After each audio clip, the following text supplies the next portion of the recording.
Oke, halo teman-teman. Bismillahirrahmanirrahim. Assalamualaikum warahmatullahi wabarakatuh. Nah, untuk modul kali ini yaitu modul 5, kita akan ngebahas salah satu konsep dasar dari certainty factor sama fuzzy logic. Nah, sebelum itu dikarenakan minggu depan itu adalah minggu tenang, maka dan akhir April itu kan kalian UTS ya. Kemungkinan untuk UTS praktikum EA ini kita akan ambil di waktu tenang kalian minggu depan. Nah, untuk waktu tenangnya kalian bisa diskusikan nanti di grup mau kapan, kecuali hari Rabu sama Kamis itu saya tidak bisa. Nah, nanti untuk pelaksanaan UTS-nya juga akan dilaksanakan di lab gitu, menggunakan kuis, menggunakan Google Form. Nah, di mana kisi-kisinya udah dikirimkan oleh Aizain. Oke,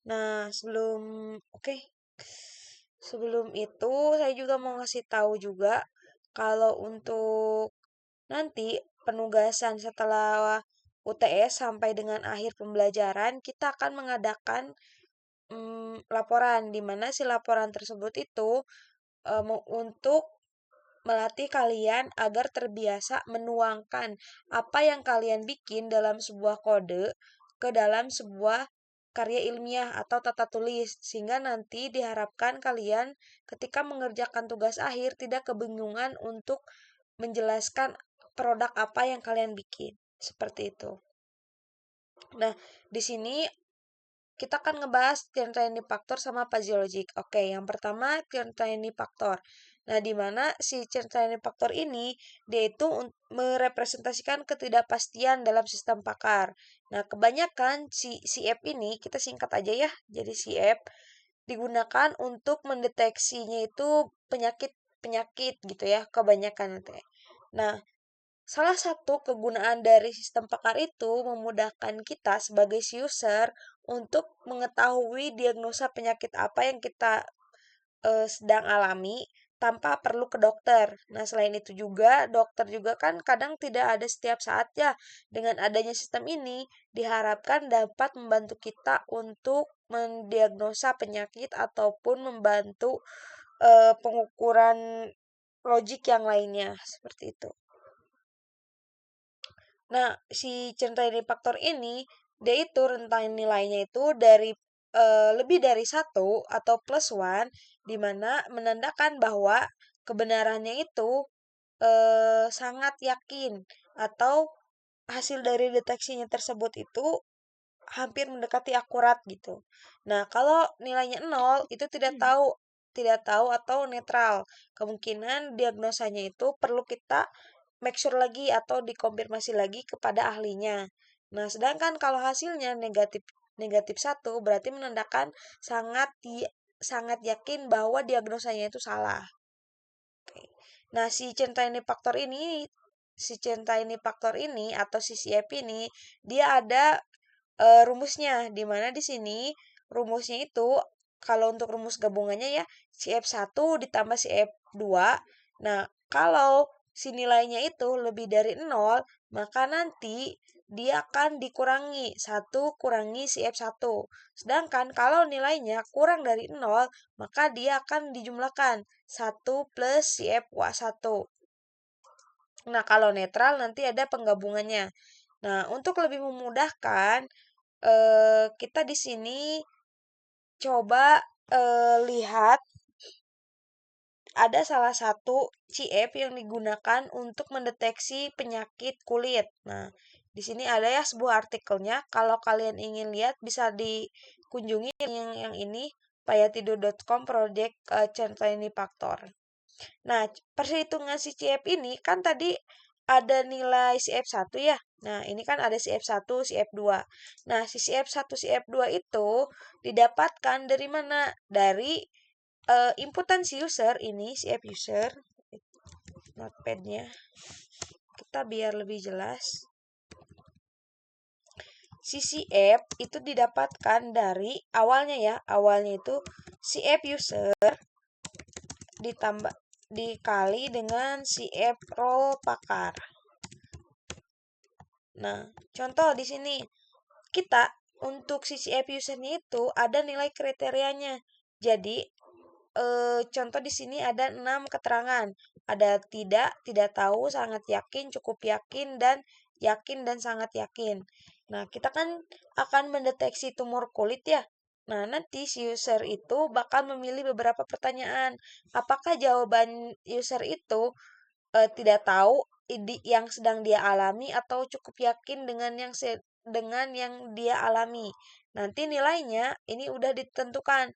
Ada 0, 0,2, 0,4, 0,6, 0,8 dan 1. Nah, selain itu dari ada nilai si CF user ini ada juga yang namanya CF roll. CF roll ini atau kita bisa disebut juga dengan CF roll dari si pakarnya. Dimana kalau seandainya nilai dari di sini kan contohnya ada gejala nih, gatal kronis dan sering kambuh. Nah, kalau si usernya menginputkan sangat yakin, berarti kita lihat nilainya berapa. Kalau bukan sangat ya, sedikit yakin berarti nilainya 0,4. Nah, CF usernya berarti bernilai 0,4. Kemudian si CF roll-nya kalau dari pakar dia mendiagnosa kalau sedikit yakin itu atau gatal kronis dan sering kambuh, dia sama nilainya di 0,4. Nah, kemudian kita kalikan 0,4 dikali 0,4 hasilnya 0,16. Nah, setelah itu kan ada beberapa pertanyaan ya. Nah, pertanyaan kedua, ketiga, dan keempat itu sama juga dihitung. Nilai si usernya berapa, nilai dari pakarnya berapa. Sehingga nanti didapatkan akumulasinya. Ada CF, CF, CFHI-nya. Ada 0,16, 0,24, 0,32, 0,48. Nah, setelah itu kita hitung satu-satu. Dari 4 gejala ini, kita bagi menjadi eh, 2 CF contohnya ya. Kita bagi menjadi CF1, CF CF1, CF2, CF3, CF4. Nah, kita lihat di sini perhitungannya seperti ini. Contoh di sini buat memudahkan kita balik ke modul deh. Nah, di sini saya udah generate pakai ChatGPT, pakai DeepSeek ya. Karena sekarang kita mata pelajarannya AI. Bentar, guys.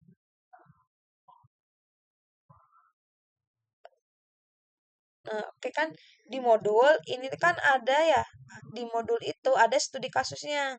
Contoh di sini studi kasus gejala usernya demam, batuk, sakit tenggorokan. Kemudian pengetahuannya flu, demam, batuk, sakit tenggorokan.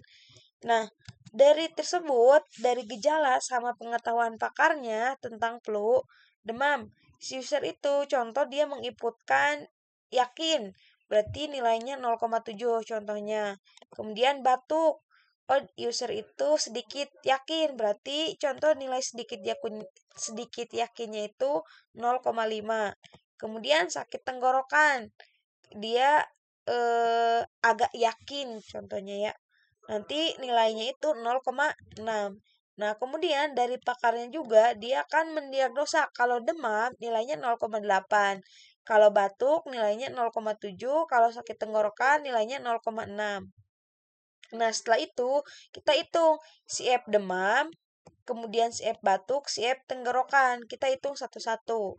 Pertama untuk CF demam. Berarti kan kita kalikan usernya berapa, pakarnya berapa. Usernya kan 0,7.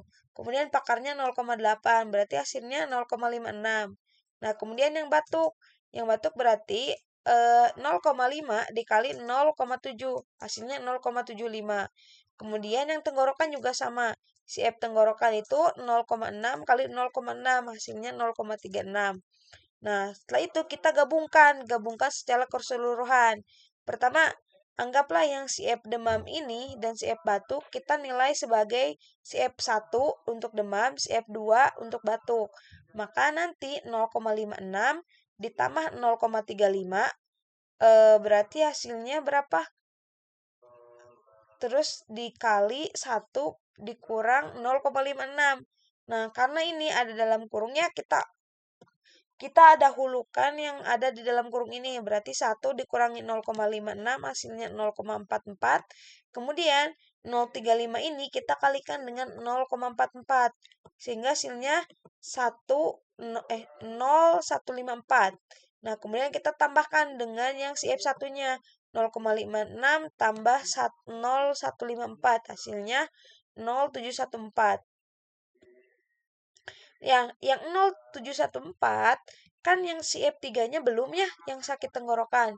Nah, kita hitung lagi dengan si F tenggorokan. Nah, nanti didapatkan hasil dari tersebut yaitu 0,81. Makanya kenapa kalau nilainya 0,81 itu menandakan bahwa ya si diagnosanya itu berada di tingkat yakin. Jadi bisa disimpulkan si pasien itu mungkin terkena flu karena nilai keyakinannya itu ada di nilai range 82%. Seperti itu. Nah, untuk contoh sistemnya ya di sini yang payahtidur.com itu udah ada contoh sistemnya. Nah, kita bisa lihat di sini coba.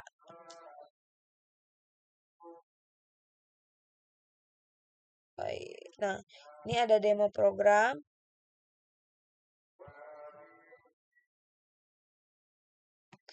Oke, sekarang kita coba melakukan diagnosanya.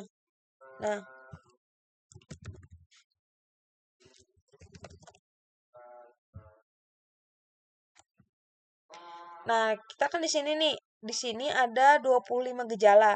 Jadi kita isi sesuai dengan apa yang kita alami gitu.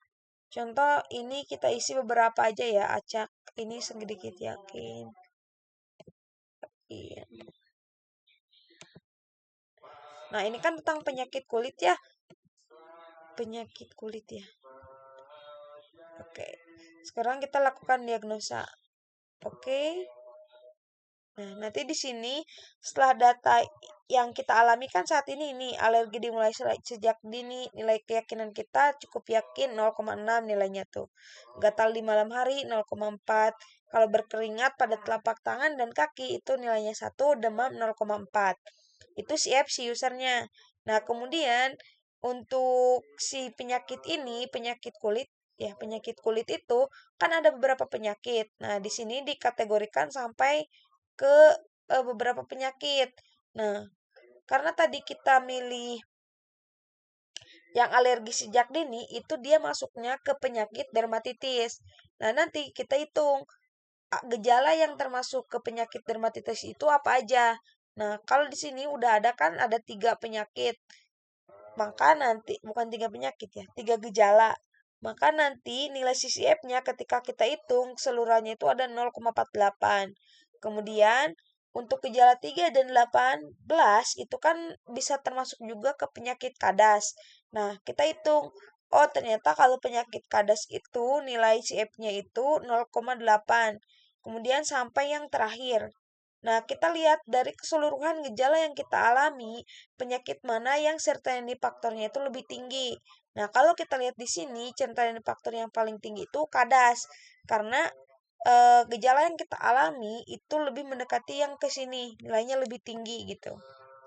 Nah, maka nanti disimpulkan bahwa berdasarkan aturan sama basis role yang telah kita ketahui, nilai si paling tingginya itu 0,84 yaitu kadas. Jadi kita itu di diagnosanya itu punya penyakit kulit kadas. Nah, untuk lebih lanjut kita bisa periksa ke dokter spesialis gitu. Nah, ini contoh sistemnya kayak gini. Kemudian untuk fuzzy logiknya, oke, kita buka yang tadi. Nah, fuzzy logic ini biasanya digunakan mana yang modul tadi? Nah, jadi si fuzzy logic ini tuh metode yang digunakan untuk memperluas konsep logika klasik dari benarnya itu bernilai 1 dan salah bernilai 0. Nah, di mana rentang nilainya itu kontinu antara 0 dan 1.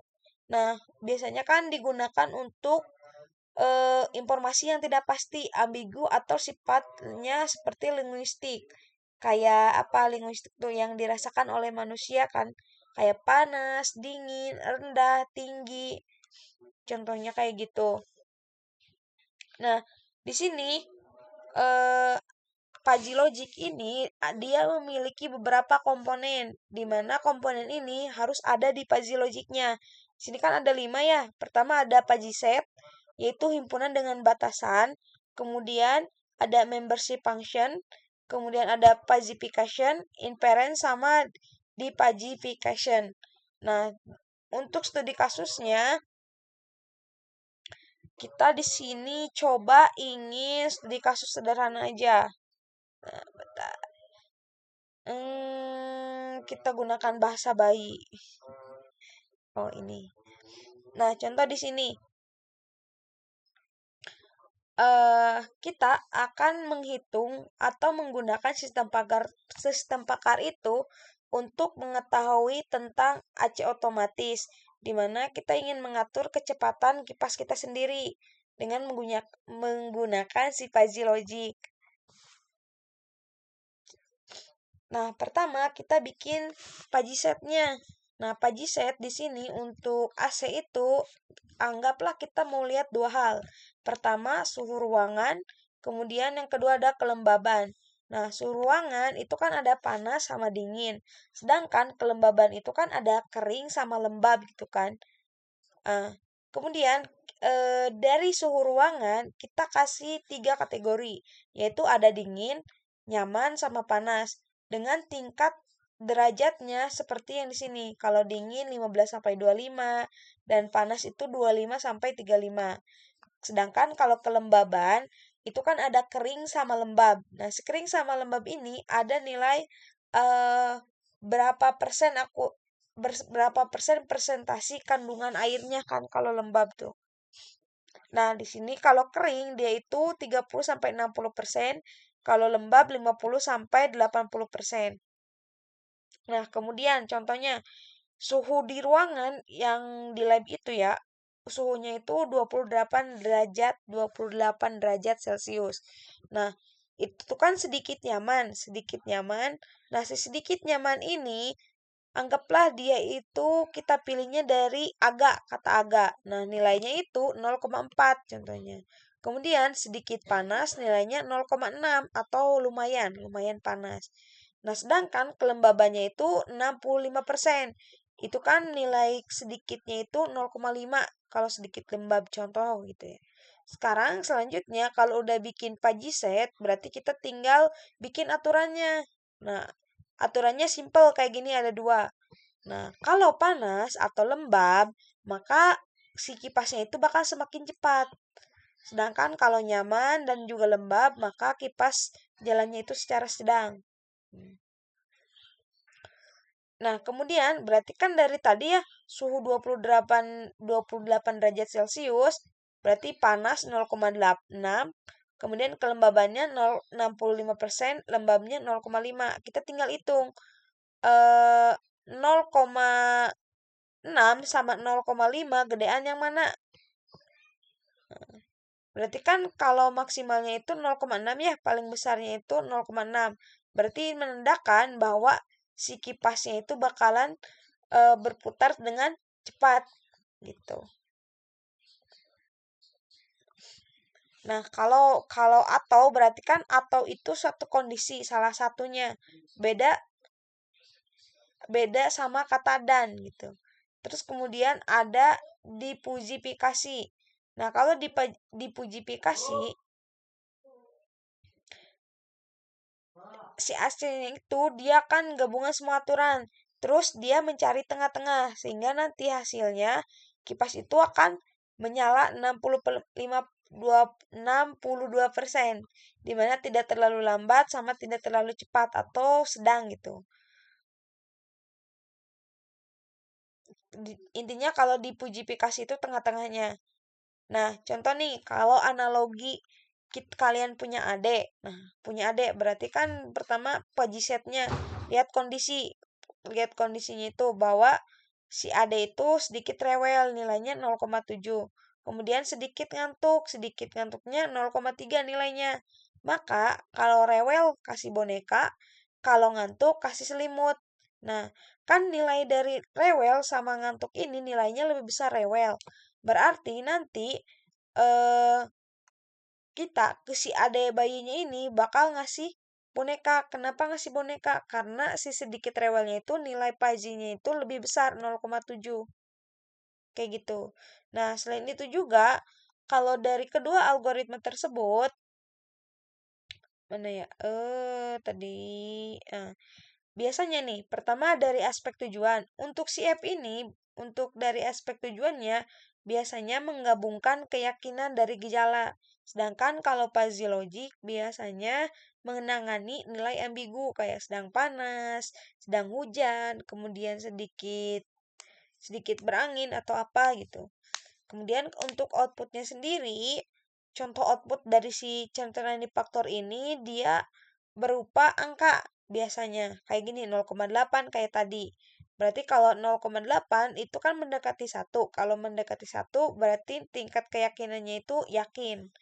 Sedangkan kalau fuzzy logic ini lebih ke tingkat contoh udaranya itu tingkat kualitas udara contohnya 120. Nah, kalau 120 dia menandakan tidak sehat atau kayak yang barusan.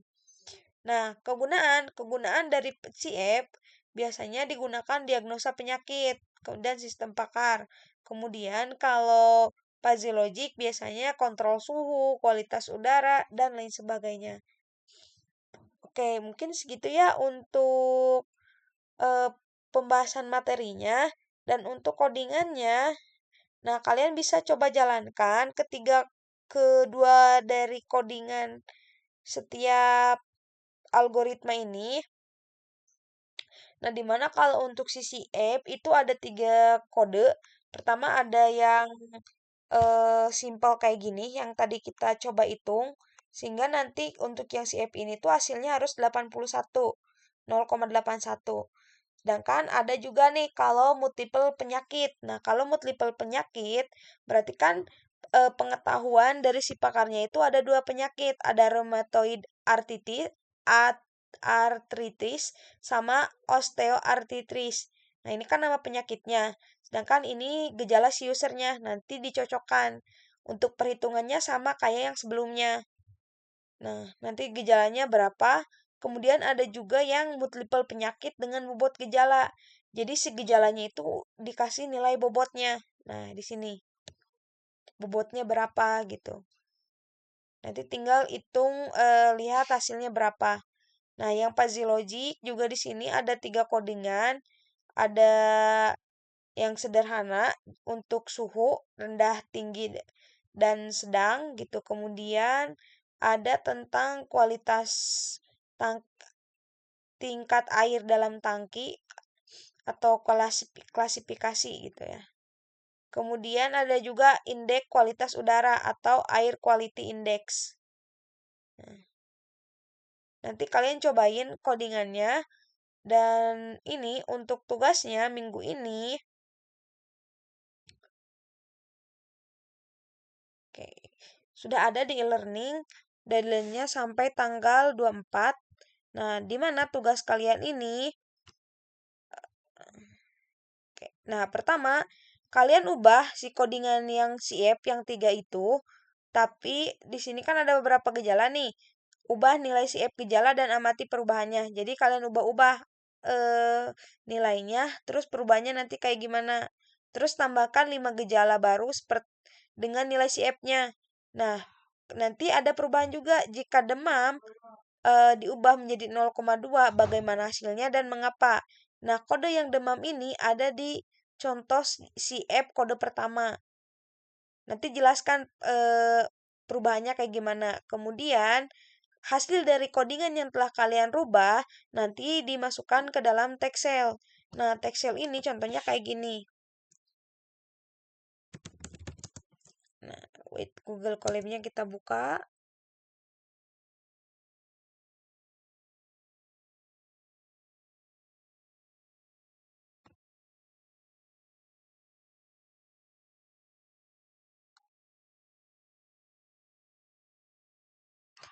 Nah, contohnya di sini. Kan di sini ada teks ya. Dan nanti keterangan kode kalian itu contoh ini kodenya kita ke atasin, kemudian kalian jelasin. Pada perubahan yang kalian alami itu apa aja. Terus nanti setelah ada perubahan nilai, bedanya kayak gimana. Nah, di sini jelasin gitu. Setelah itu, mana satu lagi? Nah, yang fuzzy logic juga sama ya. Ubah inputan suhunya dari jadi 22 derajat Celcius. Nah, kalau inputan suhu kan ini ada di bagian kode ketiga yang ini tuh. Nanti tambahkan nilai kelembaban buat aturan barunya. Kemudian kalau suhunya 28 derajat Celcius dengan nilai keanggotaan di nyaman dan panas kayak gimana? Kenapa kayak gitu? Terus nanti kalian jelaskan juga perubahannya. Nah, hasil perubahan kode yang kalian gunakan itu nanti wajib di-upload ke GitHub. Oke, seperti itu. Mungkin karena ini kan kita lagi online ya, maksudnya kita nggak bisa berinteraksi langsung. Kalau kalian bingung, kita akan bahas nanti di pertemuan setelah UTS. Kita bahas sekilas mengenai CF dan si fuzzy logic ini. Oke, tapi kalau kalian ada yang kurang dipahami, mau ditanyakan langsung, bisa langsung diskusikan di grup atau di kolom komentar. Mungkin sekiannya dari saya. Wabillahi taufiq walhidayah. Wassalamualaikum warahmatullahi wabarakatuh.